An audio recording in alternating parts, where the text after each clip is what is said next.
الحمد لله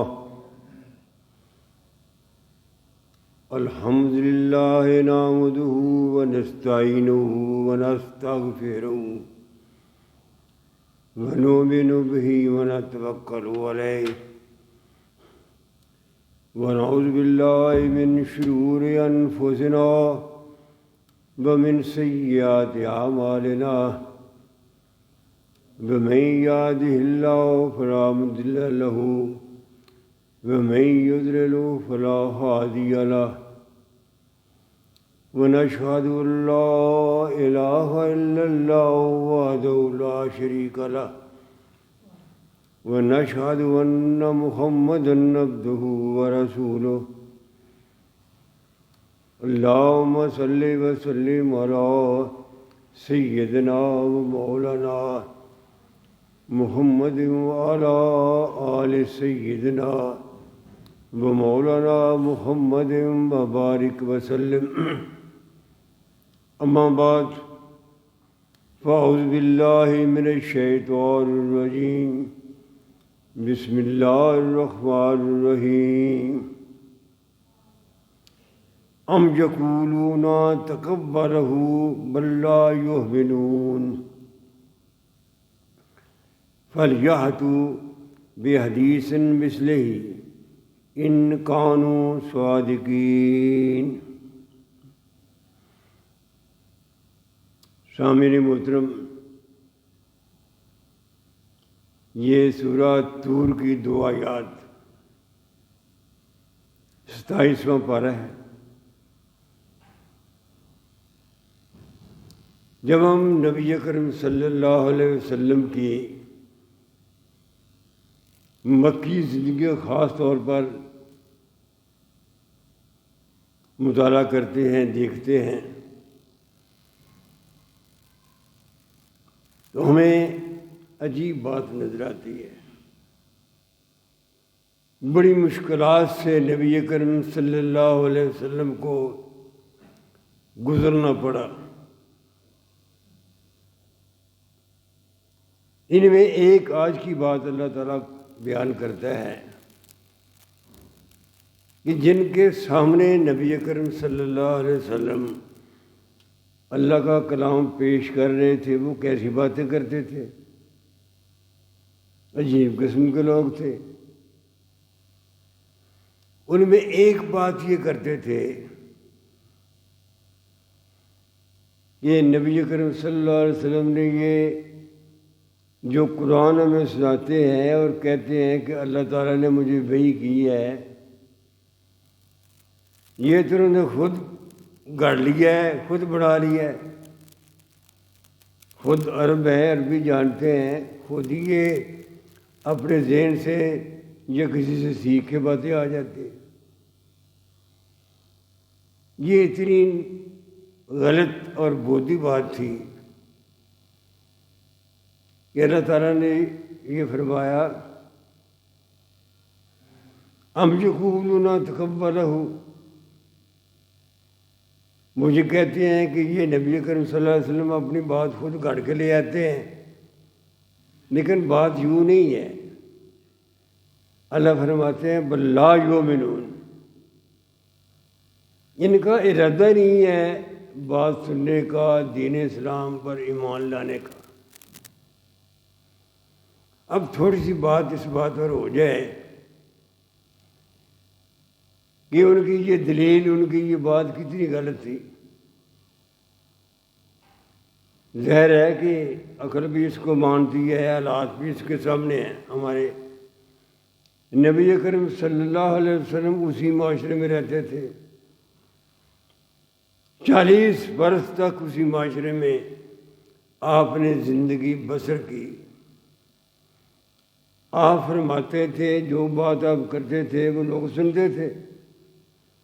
کبھی آپ کی زبان سے نبوت سے پہلے ایسا کلام نہیں سنا گیا تھا، کبھی بھی۔ پھر یہ ہے کہ جو اگر وہ کہتے تھے یہ کسی سے سیکھ کر لے آتے ہیں، تو سکھانے والے بھی تو وہیں موجود تھے نا۔ کہنے والے، اعتراض کرنے والے ان کو تلاش کر لیتے۔ پھر اس سے بھی بڑی حیران کن بات ہے کہ جو لوگ ان کے خیال کے مطابق آپ کو یہ باتیں سکھاتے تھے وہ خود ہی اپنا کاروبار چلا لیتے۔ انہیں کیا ضرورت تھی کہ وہ سکھائیں تو وہ، لیکن نبی کریم صلی اللہ علیہ وسلم کو سکھائیں۔ پھر اس سے بھی زیادہ سوچنے والی بات یہ ہے کہ جو آپ کے ساتھی تھے، جو آپ پر ایمان لے آئے تھے، وہ آپ کے اتنے جانسار تھے، تو ان سے یہ بات کیسے اوجھل ہو سکتی تھی؟ سوال ہی نہیں پیدا ہوتا۔ اسی موقع میں اگر خدا نخواستہ ان کی بات کو مان لیا جائے تو وہ جو آپ کے ساتھی تھے وہ سوچتے کہ یہ قرآن پاک تو کہیں سے یہ سیکھ کے آ جاتے ہیں۔ ایسی بات نہیں تھی۔ اللہ تعالیٰ یہ اس لیے فرما رہا ہے کہ اے کلمہ پڑھنے والوں، مومنوں، یہ اللہ کا کلام ہے، اور اس اللہ کے کلام کو انسانیت تک پہنچانے کے لیے میرے نبی صلی اللہ علیہ وسلم کو کسی مشکلات کا سامنا کرنا پڑا۔ اب ہم دیکھتے ہیں یہ قرآن پاک اللہ کا کلام ہے، یہ بات تو ٹھیک ہے۔ وہ کون سی صفات ہیں، وہ کون سی باتیں ہیں، وہ کون سا معجزہ ہے یہ عقل کی میزان میں تولا جائے؟ وہ کون سی باتیں ہیں، کون سی صفات ہیں جن کی بنیاد پر ہم کہہ سکتے ہیں کہ واقعی یہ اللہ کا کلام ہے؟ اس میں سب سے پہلی بات تو یہ ہے کہ صدیاں گزر گئی ہیں، قرآن پاک میں جو قرآن نے زبان استعمال کی ہے، جو محاورات استعمال کیے ہیں، جو فصاحت و بلاغت کا معیار قائم کیا ہے، جو ادب کا اعلیٰ نمونہ قائم کیا ہے، وہ آج تک قائم ہے۔ آپ ذرا دیکھیں، دنیا کی کوئی زبان بھی ایسی نہیں ہے، کوئی بھی۔ 3000 زبانیں اس وقت دنیا میں کم و بیش، کوئی کم کوئی زیادہ بولی جاتی ہیں، کوئی زیادہ بولی جاتی ہیں، کوئی کم بولی جاتی ہیں۔ 3000، ان میں سے ایک بھی زبان ایسی نہیں ہے جس میں وقت کے ساتھ ساتھ تبدیلی نہ آتی ہو۔ مثلاً انگلش کا آپ دیکھیں کہ ہم یو کہتے ہیں نا آج کل، آج سے پہلے دو کا کرتے، دو کا یو بن گیا۔ میں نے ایک مثال دی ہے، دنیا کی کوئی بھی زبان ایسی نہیں ہے اس کرۂ ارض پر جس میں وقت کے ساتھ ساتھ تبدیلی نہ ہوئی ہو۔ یہ دنیا کی واحد زبان ہے عربی، قرآن پاک کی زبان واحد زبان ہے جس میں آج تک صدیاں گزر گئی ہیں۔ عربی زبان کے جو الفاظ اللہ تعالیٰ نے قرآن میں بیان کیے ہیں، جو استعمال کیے ہیں، محاورات استعمال کیے ہیں، وہ آج تک اس طرح ہیں، کوئی تبدیلی نہیں آئی۔ کیا یہ معجزہ نہیں ہے؟ سب سے بڑا معجزہ ہے۔ پھر سب سے بڑی بات یہ ہے، حضرت عثمان رضی اللہ تعالیٰ عنہ جو شہید ہوئے نا، تو جس قرآن پاک کی، جس نسخے کی وہ تلاوت فرما رہے تھے، وہ آج بھی دنیا میں موجود ہے۔ وہ نسخہ آج بھی ترکی کے کسی عجائب گھر میں موجود ہے۔ اس کے سارے قرآن پاک کو پڑھ کے دیکھ لیں، ایک کسی حرف کا، ایک شوشے کا، الفاظ سے بڑی دور کی بات ہے نا، کوئی فرق نہیں آیا۔ کیا یہ معجزہ نہیں ہے کہ دنیا کے کسی کونے میں چلے جاؤ، جاپان میں چلے جاؤ، امریکہ میں چلے جاؤ، کسی عرب ملک میں چلے جاؤ، افریقہ میں چلے جاؤ، یورپ میں چلے جاؤ، وہاں قرآن پاک کا نسخہ تو ہوگا نا۔ جہاں مسلمان ہوں گے وہاں قرآن بھی ہوگا، اس کو اٹھا کے دیکھیں۔ اور اس کوئی بھی نسخہ لے لیں، کہ جاپان سے لے لیں کہ امریکہ سے لے لیں، کوئی فرق نہیں ہے۔ یہ کیا معجزہ نہیں ہے؟ پھر سب سے بڑی بات یہ ہے، اس قرآن کے ذریعے صاحب قرآن صلی اللہ علیہ وسلم نے دنیا میں جو انقلاب برپا کیا ہے، ہم مسلمان ہیں نا، سمجھنے کی باتیں ہیں، دنیا میں جو انقلاب برپا کیا ہے دین اسلام کا، اس کا آغاز عرب میں ہوا تھا۔ دنیا کا کوئی کونا ایسا نہیں ہے جہاں مسلمان نہ بستے ہوں۔ یہ انقلاب اس طرح گہرا انقلاب ہے کہ یہ قیامت تک قائم رہے گا۔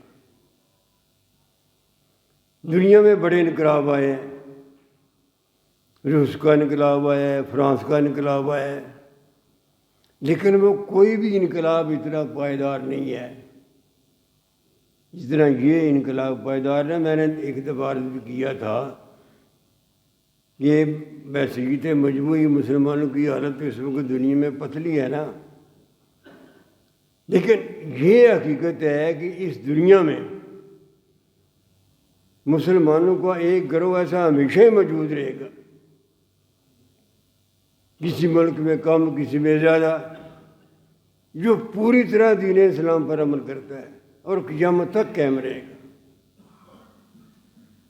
کیا یہ معجزہ نہیں ہے؟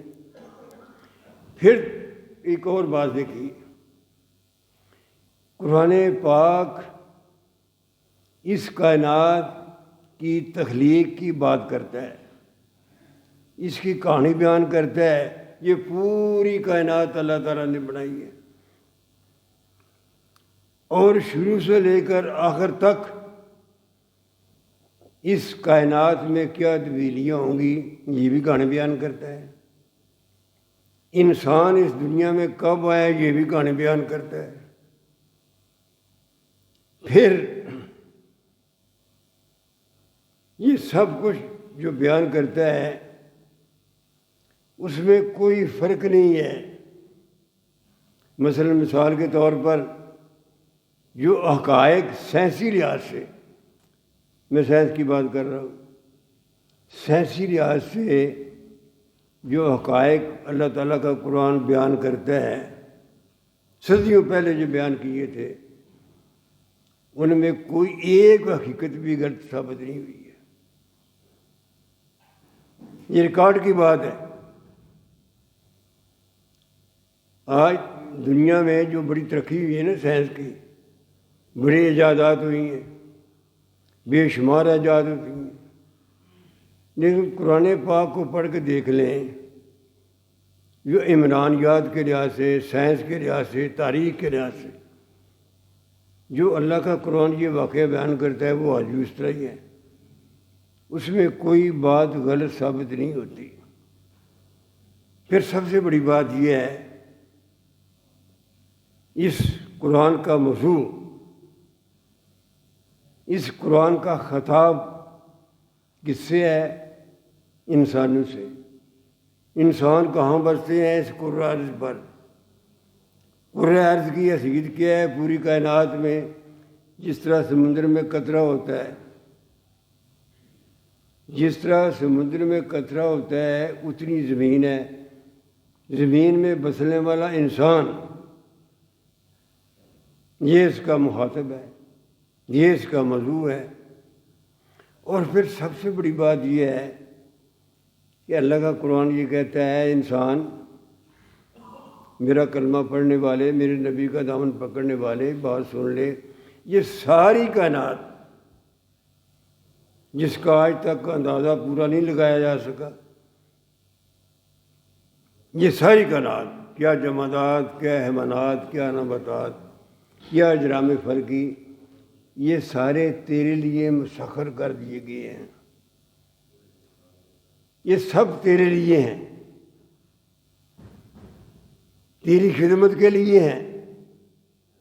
ہوا تیرے لیے ہے، تو سانس لیتا ہے، پانی تیرے لیے ہے، تو پانی استعمال کرتا ہے، جو کچھ میں نے پیدا کیا ہے سب تیرے لیے ہے۔ لیکن میرا ایک ہی تم سے مطالبہ ہے، اللہ فرماتا ہے کہ میرا انسان ایک ہی تم سے مطالبہ ہے، سب کچھ پیدا کر کے تمہارے حوالے کر کے تمہارے لیے مسخر کر کے ایک ہی بات میں نے کی ہے کہ مجھے اپنا رب مان لو۔ میں تمہارا مالک ہوں، تمہارا خالق ہوں، تمہارا رازق ہوں، تمہاری سانسوں میں شامل ہوں، تمہارے شانق سے قریب ہوں۔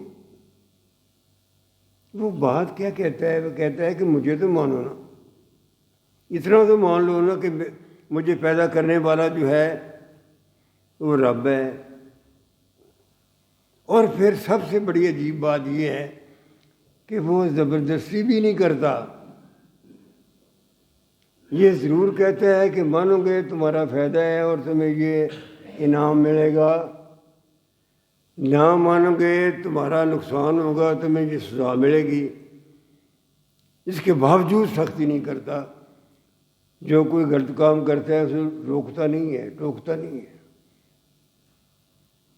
تو یہ کیا معجزہ نہیں ہے؟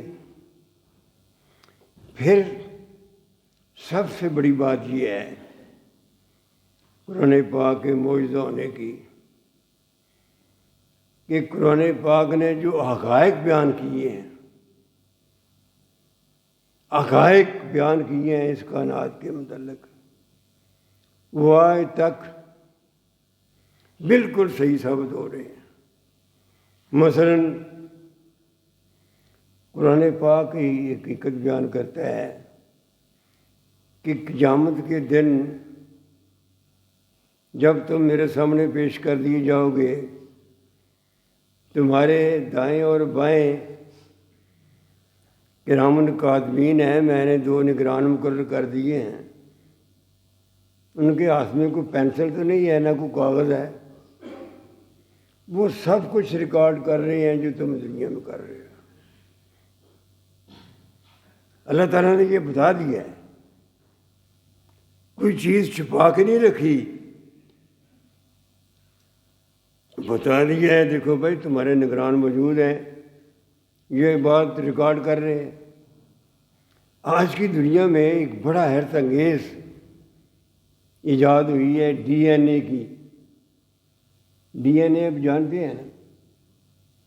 ڈی این اے ایک ایسڈ ہوتا ہے جو انسان کی ہڈی میں یا بالوں میں سارے جسم میں ہوتا ہے، اس کا تجزیہ کیا جائے، اس ڈی این اے میں انسان کی پوری ہسٹری موجود ہوتی ہے، ایک ایک لمحے کی ہسٹری اس میں موجود ہوتی ہے۔ سائنسدان کہتے ہیں اگر اس ڈی این اے کی جو انسان کی ہسٹری ہے، پیدائش سے لے کر آخری لمحات تک جو کرتا رہا ہے، سوچتا رہا ہے، اس کا ذہن کیسا ہے، سوچ کیسی ہے، سب کچھ لکھا ہے، اس میں موجود ہے۔ اس کی ہسٹری کو اگر کاغذ پر لکھا جائے اور کاغذ کو پھیلا دیا جائے تو پوری دنیا کے گرد چکر آ جائے گا اس کا۔ ہر انسان کی ہسٹری جو ہے وہ موجود ہے۔ اب اللہ تعالیٰ فرماتا ہے جو کہ میں نے جو نگران مقرر کیے ہیں تمہارے اعمال کا حساب کر رہے ہیں، وہ قیامت کے دن سارا ریکارڈ تمہارے سامنے پیش کر دیں گے۔ اب سوال پیدا ہوتا ہے وہ کیسے پیش کریں گے؟ ان کے پاس نہ کوئی پینسل ہے، نہ کوئی کاغذ ہے، وہ لکھ بھی نہیں رہے ہیں۔ وہ اس طرح ہے کہ آج کی سائنس نے یہ ثابت کیا ہے، اس وقت جو دنیا میں ہو رہا ہے، مثلا میں نے پہلے بھی یہ بات آپ کو عرض کی تھی، میں یہ بات کر رہا ہوں آپ کے کان تک کس طرح پہنچ رہی ہے؟ یہ آواز جو ہے وہ ذریعہ بن گیا آپ کے کان تک میری آواز پہنچانے کی۔ ہوا کی جو لہریں ہیں وہ آپ کے کان سے ٹکرا رہی ہیں. گویا اس فضا میں، اس کائنات میں ہم جو کچھ کرتے ہیں، جو کچھ بولتے ہیں، اس کا ریکارڈ موجود ہے. اور یہ سائنس نے بات ثابت کی ہے. یہ بات سائنس نے ثابت کی ہے. تو اللہ تعالیٰ کا قرآن یہ حقائق جو بیان کرتا ہے، میں عرض یہ کر رہا تھا، جتنے بھی حقائق قرآن بیان کرتا ہے اس میں سے ایک بھی ایسی بات نہیں ہے جو سائنس نے غلط ثابت کی. پھر آگے دیکھیے اس کا جو احکام دیتا ہے اپنے ماننے والوں کو، یہ کرو، یہ نہ کرو، یہ تمہارے لیے فائدے ہے، یہ تمہارے لیے نقصان ہے، جتنے بھی احکام دیتا ہے، کیا اس کا کوئی ایسا حکم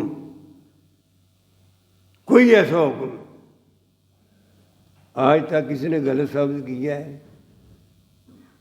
انسانی ذہن مانتا ہے، فطرت مانتی ہے، یہ بات تو ٹھیک ہے. مثلاً قرآن پاک یہ مطالبہ کرتا ہے، قولوا قولا سدیدا، سیدھی بات کیا کرو، جھوٹ نہ بولا کرو، سچی بات کیا کرو. تو کیا انسانی فطرت اس بات کو مانتی نہیں ہے کہ سچی بات کرنا اچھی بات ہے؟ قرآن کہتا ہے کم نہ تولو، کسی کو دغا نہ دو، فریب نہ کرو، جھوٹ نہ بولو. اگر یہ حکم دیتا ہے اس میں کون سی غلط بات ہے؟ میں یہ عرض کر رہا تھا کہ جتنے یہ حقائق بیان کرتا ہے قرآن پاک، وہ سارے کے سارے حقائق وہ ہیں جس میں ایک حقیقت بھی قرآن کسی سائنسدان نے غلط ثابت نہیں کی ہے. پھر اس کے بڑا اور معجزہ کیا ہوگا؟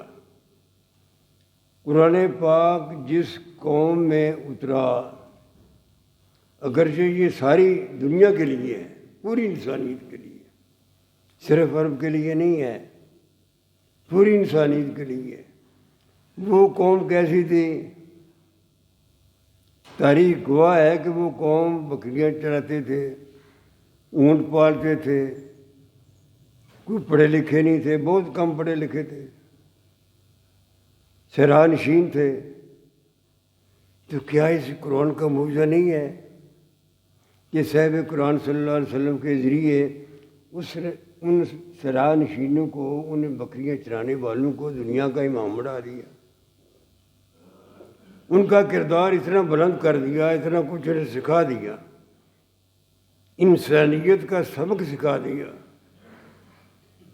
اصل انسانیت کیا ہے اس طرح سکھا دیا کہ آپ دیکھتے ہیں تاریخ گواہ ہے، اس سے کوئی انکار تو نہیں کر سکتا کہ لاکھوں مربع میل پر انہوں نے پھر بعد میں حکومت کی ہے. یہ کوئی کیا معجزہ نہیں ہے؟ قرآن پاک کے معجزہ ہونے میں تو بہت سی باتیں کی جا سکتی ہیں. مثلاً ایک بات میں اکثر کرتا ہوں، اس کائنات کی ہر چیز مخلوق ہے، اللہ نے پیدا کی ہے، چاہے چھوٹی چاہے بڑی، ہر چیز مخلوق ہے. لیکن قرآن پاک مخلوق نہیں ہے، یہ اللہ کا کلام ہے. جس طرح اللہ تعالیٰ غیر فانی ہے، ازل سے لے کر اب تک ہے، ہمیشہ حی قیوم ہے، اس طرح یہ اس کا کلام بھی غیر فانی ہے.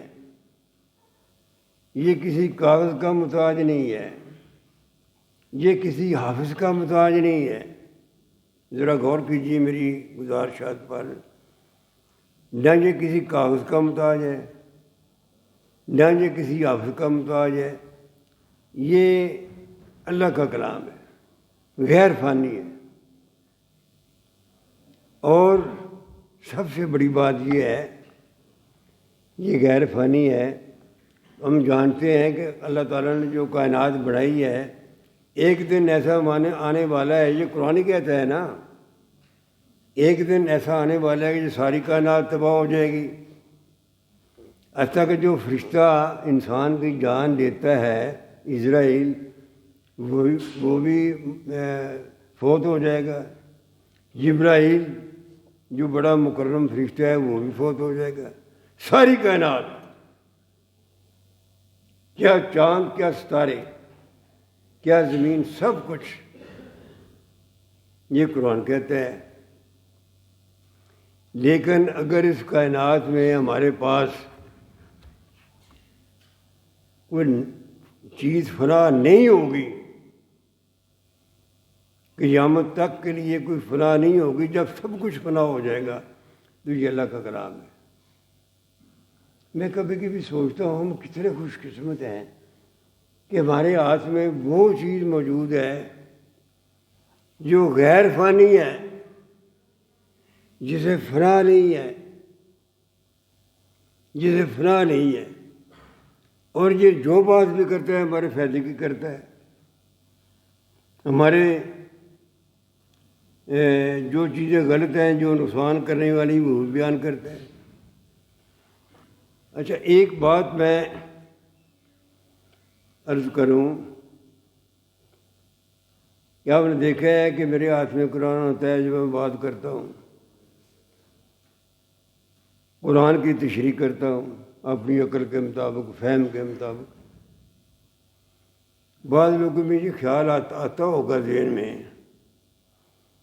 کہ آج کل جو معاشرے میں بہت سی برائیاں پھیلی ہوئی ہیں ہمارے ارد گرد، بے شمار برائیاں ہیں، وہ کون سی برائی ہے جو ہمارے معاشرے میں نہیں ہے؟ تو یہاں میں بیٹھ کر ان برائیوں کی بات نہیں کرتا،